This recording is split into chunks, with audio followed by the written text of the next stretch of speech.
So one of the main criticisms I've heard about Anomaly Arbitration is about the first three night bosses and the buffs that they get. People are thinking that these buffs are forcing you to play certain types of teams. So, for example, the first boss is favoring break teams, second boss is favoring dot teams, and the third boss is favoring like the HP scaling, HP drain teams. So a lot of people are thinking that you're being forced to play those, that it's impossible. Well, I don't think people actually think it's impossible, but that it's going to be extremely difficult to play if you don't have all three of those team types. And of course, I don't think that is true. I think there are options that you have, and that is what we're going to take a look at today. So if you're just here for the teams, I have them up on the screen, the teams that I'm going to use, and you can skip ahead if you want to see me actually playing them.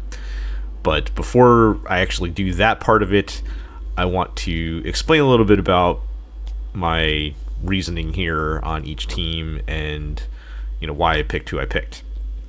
So first of all, the purpose of this video is to show that it is possible to clear these with all 3 stars without using the types that they are telling you to use. What it is not, what I'm not trying to say here is that this is going to be some kind of free-to-play friendly, you can clear it with your E0s and your 4 stars. That's not what I'm trying to say here. I'm using all of my tools in my toolbox here, which I have some very powerful characters. I think it is fair to say that you will have to either engage with the game mechanics or have really strong teams to clear this mode. Anomaly Arbitration is supposed to be the hardest mode in the game, with the most that's going to require using the most powerful characters. So before you jump on me in the comments, yes, I know these are pretty high investment teams, but that is kind of the point of this mode. So that out of the way, let's take a look at each of these fights and why I've picked the teams that I've picked.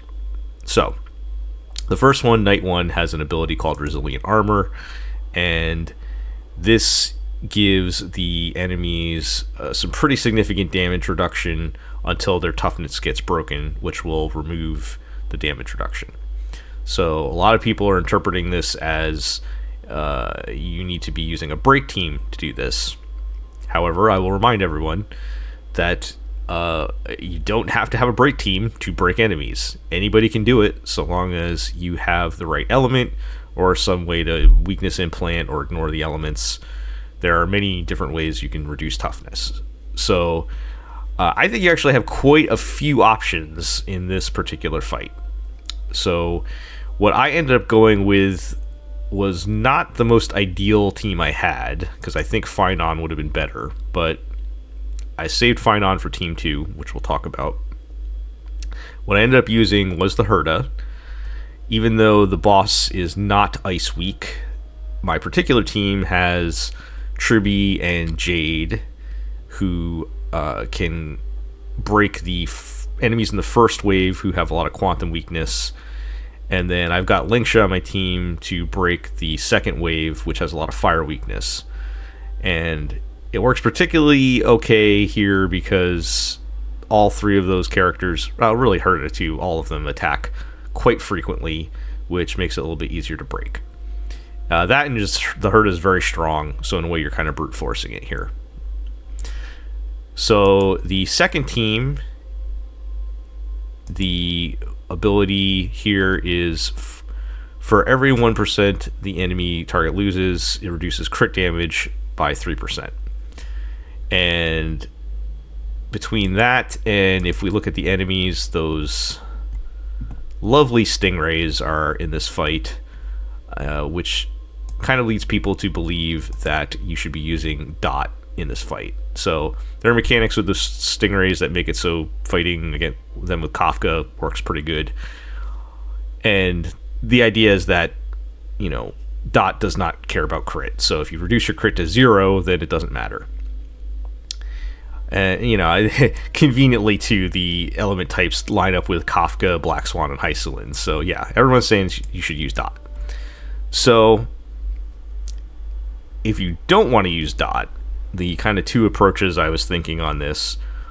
One is there is another team type that doesn't care about crit, and that is with your break team. So this might actually be the place you use your break team if you have one, and you use your strongest team to kind of brute force the first fight. But for the purpose of this test, we are avoiding using any break teams, so we're not going to do that. Instead, I'm going to look at it this way, in that the crit damage loss only occurs after the enemy's lost HP.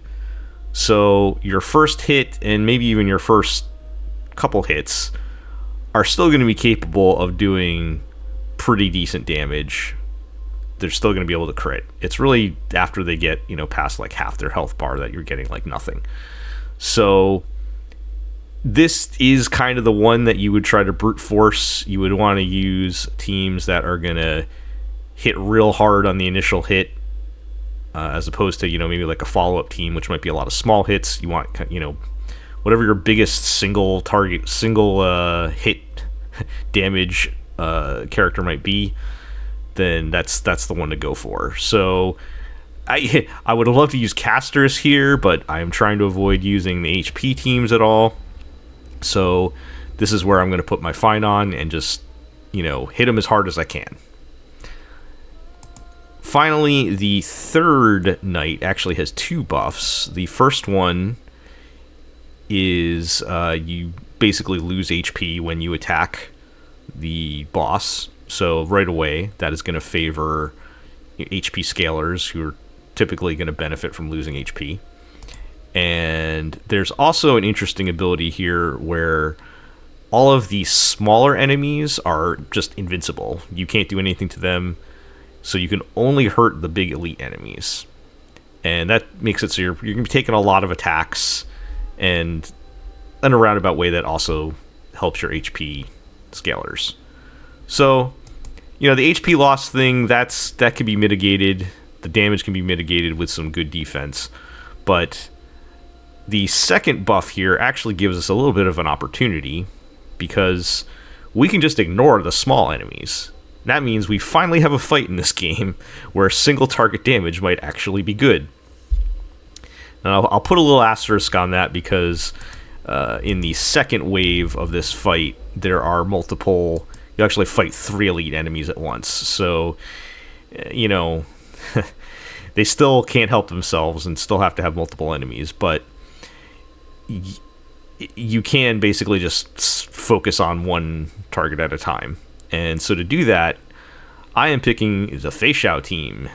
And Feixiao is my favorite single target attacker, as little as it comes up in this game. But it's not that she does the best single target damage in terms of like one attack, but she attacks a lot.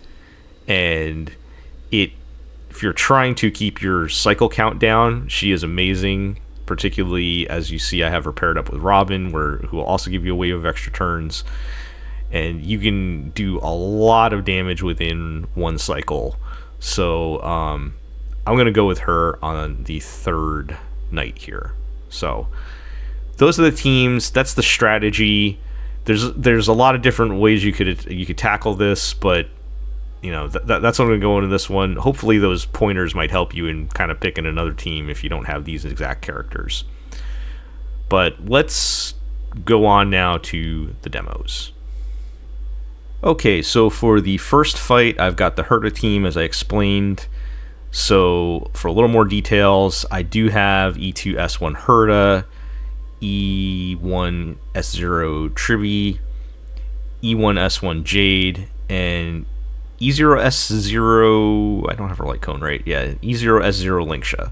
So a little bit of investment, particularly with the Herta, who I have at E2, but like I said before, you're going to need some strong teams if you're not playing along with what they want you to run on these fights. So, it's not a totally unreasonable team, but I know a lot of people don't have E2s, so just keep that in mind. Alright, let's get into the actual fight.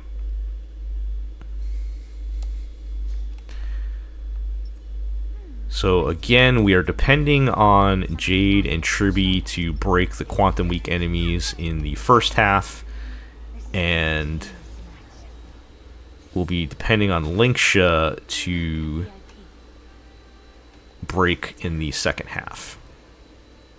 Okay, so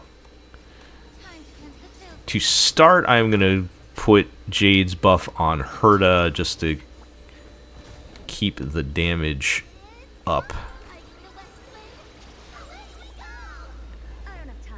Alright, we've got everybody's fields live.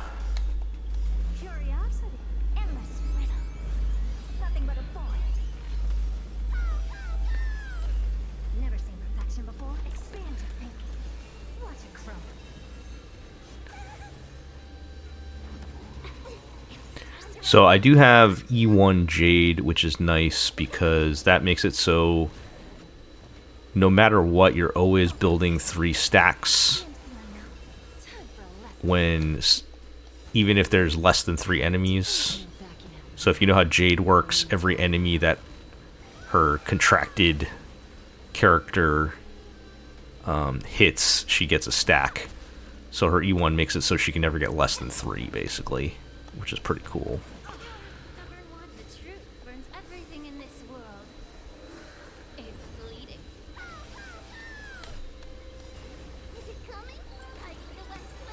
I do wonder sometimes if I should put her buff on Tribby during this part, but I think we'll be okay. Now I'm holding Herta's ult because I wanted to get my extra attack in there first. And nice. So Tribby actually broke the other dinosaur. So these dinosaurs are really hard to do any damage to until you break them.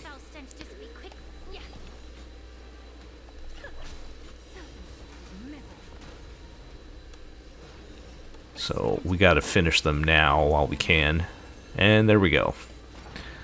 Okay. So I do have to watch my skill points because I think, well, both Tribby and maybe Jade are about to run out. And I want to skill as much as I can with Linksha now because I'm trying to break these enemies. Now, thankfully, unlike the first wave, these guys will actually take quite a bit of damage from Herta even without being broken.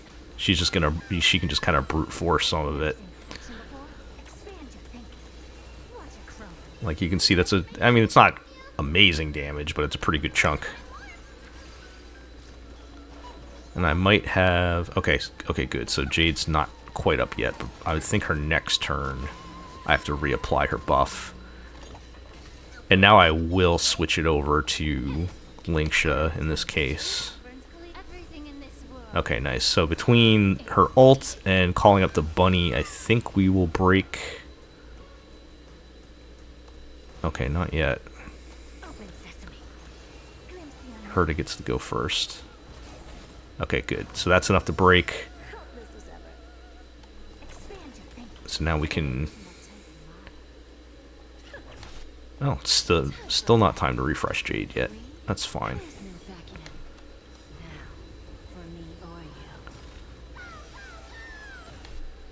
Okay, I think Herta's ult will finish this off and move us to the second wave, and we have one turn. Ah, we were so close. Okay, there we go.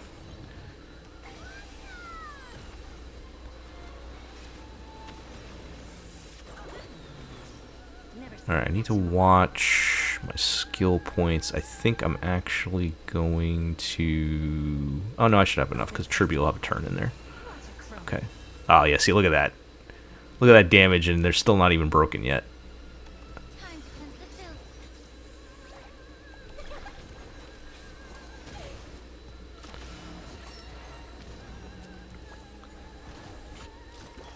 Oh, the bunny coming in clutch to wake up Herta. so she doesn't lose any turns.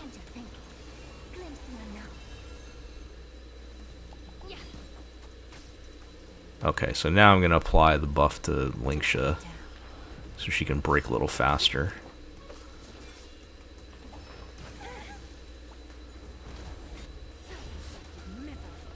Hopefully, anyway.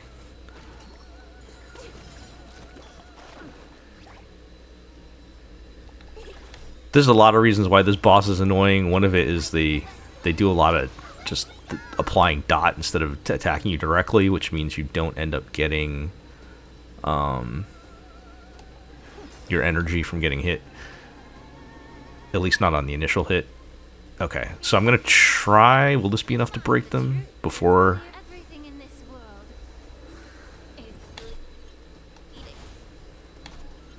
Okay. Nice. And then Herta can easily finish them off here. Okay. There we go. So, it was a little close, but we did get the 2 cycles, enough to get the 3 stars. So, let's move on to the next one. Okay, so for night 2, we have the Phainon team. This is another, it's probably about the same investment as the last one. So I've got E2 S1 Phainon, E1 S1 Sunday, E0 S0 Saridra, and E1 S1 Ruan Mei. So, like I said, we're going to try to brute force this one with Phainon's like really high initial damage, you know, one-shot damage. As a quick note, if you're wondering why I'm playing Ruan Mei here and not Bronya, so Bronya is mostly there to advance to get Phainon's ult faster. If you take her out and play one of the other Harmony supports like Tribi, Robin, or Ruan Mei, you're gonna do more like higher damage within one attack. So your single attack number is going to get higher, which is what we want here, because we want to do as much damage as possible in our first shot. And as you'll see, getting Phainon into his ult is not really that big a deal with both Sunday and Saridra on the team as well. Now, I would normally probably prefer to play Tribi or Robin over Ruan Mei, but as you saw, I used Tribi on the Herta team, and I'm going to be using Robin on the Feixiao team, so it's Ruan Mei's turn on this one. So let's get into it. I wonder what that is. A direct defensive? Now there is one thing that can go wrong in this fight when you're fighting death. If he tags Phainon, it can really mess up your whole process. So hopefully that will not happen while I am trying to record this fight. But that can potentially derail the whole thing and make you have to retry. Yeah, if you're trying to get the 0 cycle or 2 cycles. Okay. And remember to always use your ult at the beginning of Ruan Mei's turn when it's her turn, so that you don't lose a turn on the duration. Okay, so we just need to get to Sunday's turn.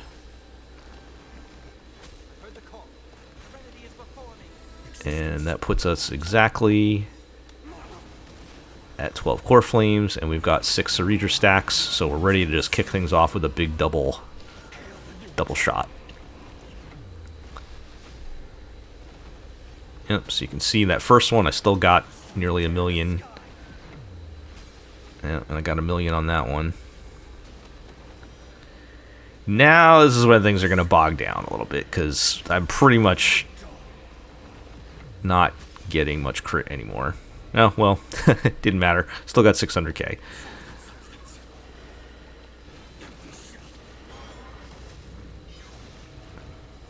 Okay. This is probably going better than I expected. Alright, so hopefully this first shot will finish him off. Yes, definitely did. And then we'll get a second shot on him. This is going much better than my previous tests, I must admit. So now we just gotta hope that he does not... Oh, he didn't even get a chance. Alright, Phainon blew him away.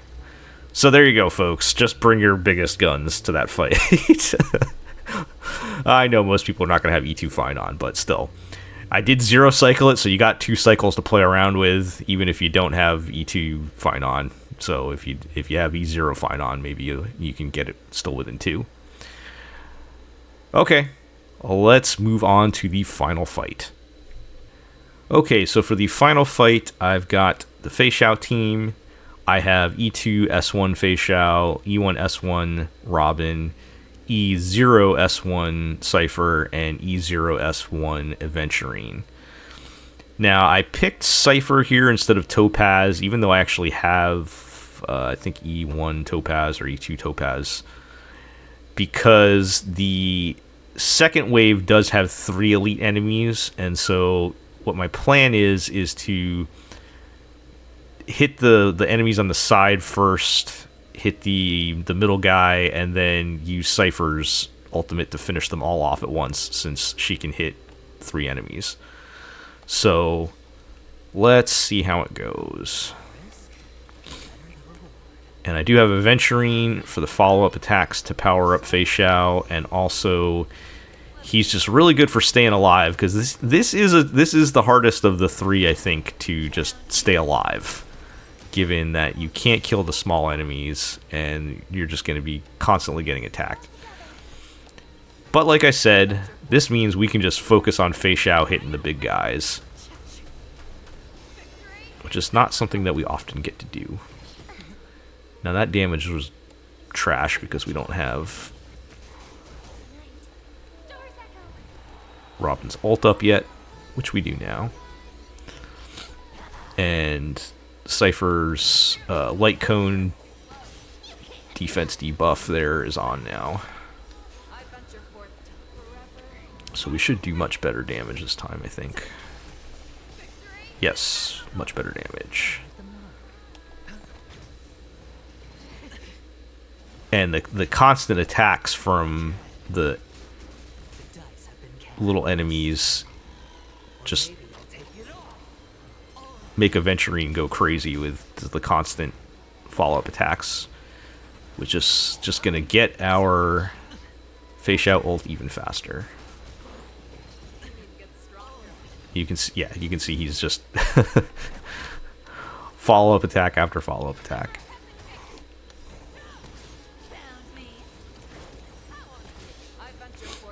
Okay.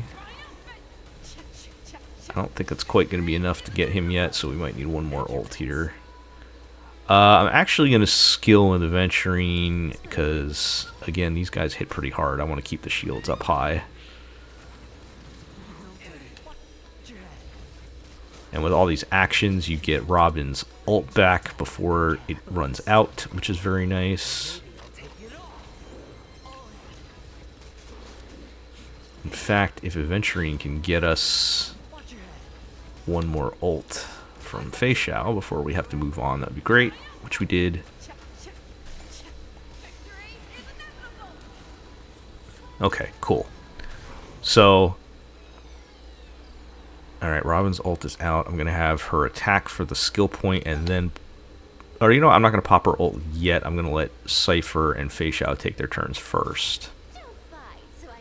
So like I said, my strategy here is to hit the guys on the outside first and get them weak, then hit the middle guy, and then Cypher bomb them. So I'm going to move Cypher's coin over to this guy and let Feixiao and Cypher take their follow-ups, and then immediately Robin to keep attacking before they get to attack. Alright.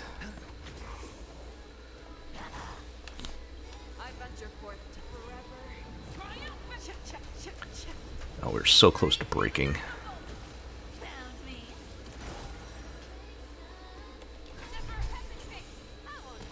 So it might take like maybe 2 maybe 3 ults each enemy, but you get so many free turns with Feixiao, it's crazy. So you can see we're still on 0 cycle. It feels like we've been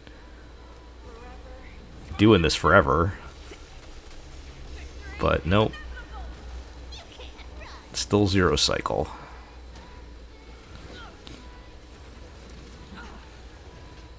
Okay. So I'm gonna start. You know, I'll skill him just to chip away at him a little bit more. I gotta be careful. I'm taking some health damage here.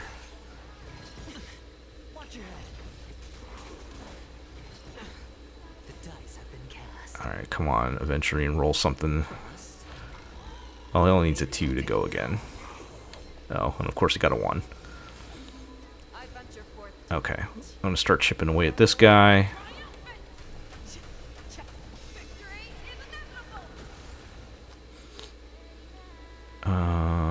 Yeah, I do need to skill with Aventurine to keep the shields up, because they're hitting hard in this second half with the 3 elites.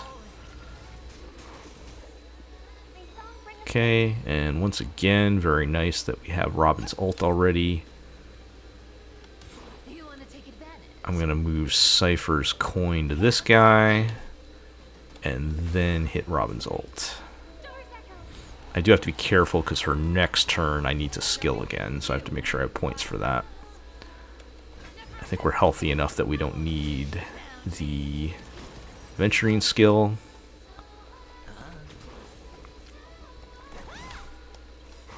Okay.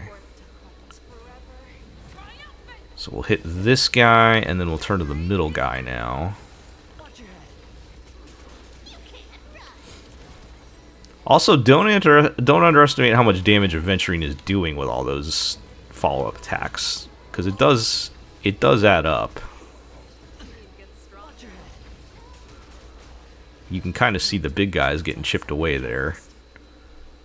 Okay, we're going to start focusing on the middle guy.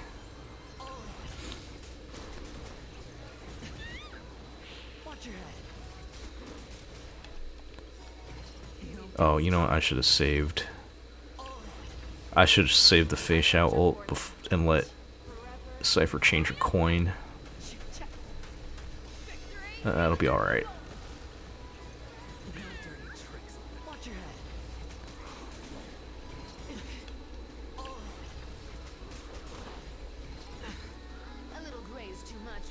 Okay, change the coin.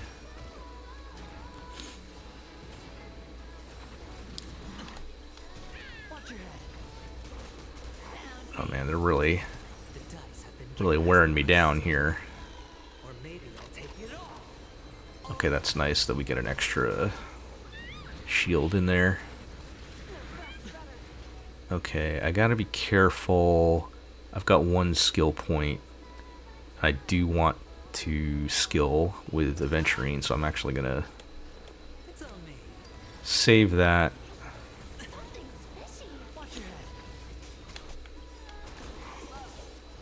Okay. Now, I think I have enough with Cypher to kill everybody now. Not quite. Okay, yeah, let me hit this guy first. Okay, and then we got a Robin. Okay, and then let Cypher get her extra turn. And just to be safe, we'll have everybody take their attack first.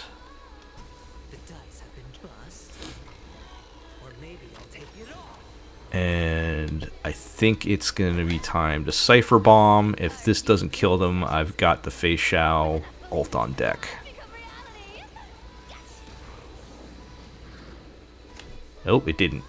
Ah, I'm so close. I thought I calculated it.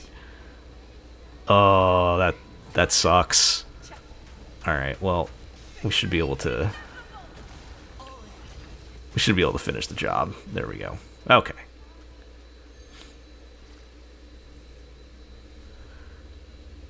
So there you go. We made it. That one was a little close. I'd probably mismanaged Cypher Result a little bit, but I think it was still comfortably 2 cycles. So there you have it. Like I said, it does show that you can clear these 3 knights without having the team types if you have really strong teams. Like I said, I had all 3 teams with E2 DPS characters. Now, I will say a couple things that I thought of while doing this.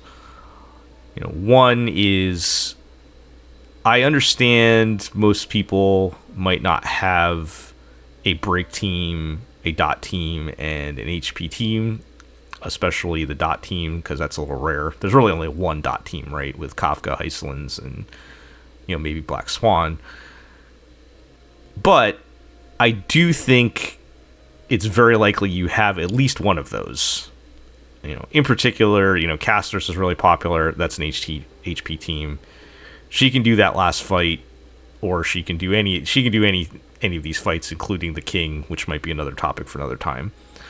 So once you introduce one of those types, like let's say you have Firefly to do Night 1, or let's say you have the Kafka team to do Night 2, that then just makes things more flexible, right? So if I played my dot team on Night 2, that means I could have used Phainon to blow up Night 1 or Night 3 much more comfortably than I had them.